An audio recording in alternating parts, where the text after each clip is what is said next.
Bonjour chers amis, j'espère tout d'abord que vous allez bien ainsi que vos proches.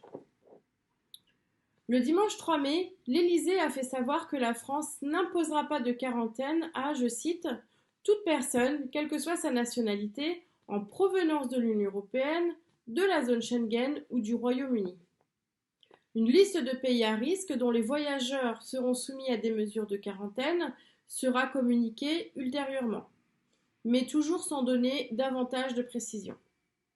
C'est donc le flou complet comme d'habitude. Alors que le bilan s'élève à plus de 25 000 décès en France et 140 milliers en Europe, les européistes continuent de faire passer toujours en priorité leur fameuse religion sans frontiériste en maintenant la libre circulation des personnes entre les pays.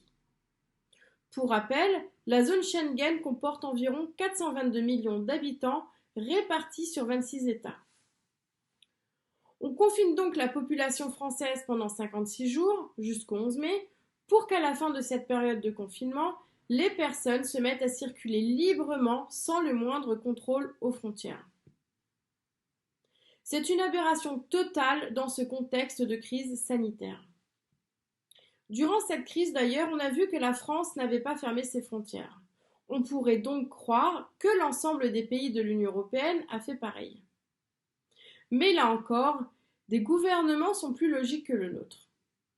Certains États ont joué la carte de la fermeté, suspendant strictement toute possibilité d'accès à leur territoire national. Dans les États baltes, comme l'Estonie, la Lituanie ou la Lettonie, les frontières sont fermées pour tous les étrangers. En Norvège, l'accès au territoire est interdit pour tous les étrangers ne travaillant pas ou ne résidant pas sur le territoire.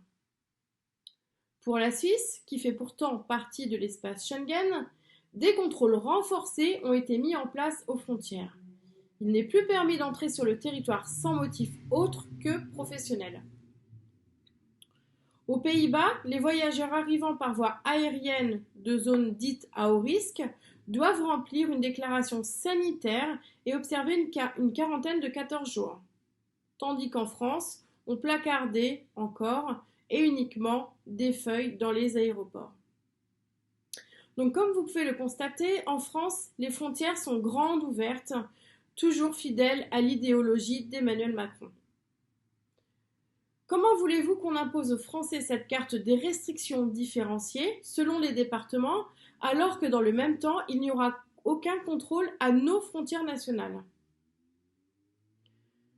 Alors que certains de nos voisins sont plus touchés que nous, alors que l'Union européenne a tardé à mettre en place un plan d'action, alors que notre gouvernement navigue dans le flou le plus total, il est aujourd'hui de la plus impérieuse nécessité de réhabiliter la notion de frontière. La frontière qui protège, la frontière qui contrôle et la frontière qui régule.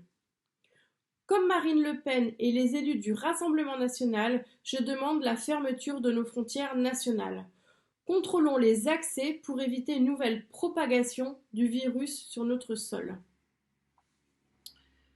Je voulais enfin terminer cette vidéo en adressant mes plus sincères condoléances à la famille du jeune légionnaire décédé hier lors d'une action au Mali contre les terroristes islamistes. Kevin Clément était âgé seulement de 21 ans. J'adresse mes sincères condoléances et toutes mes pensées les plus émues vont pour sa famille et ses proches. Je vous remercie.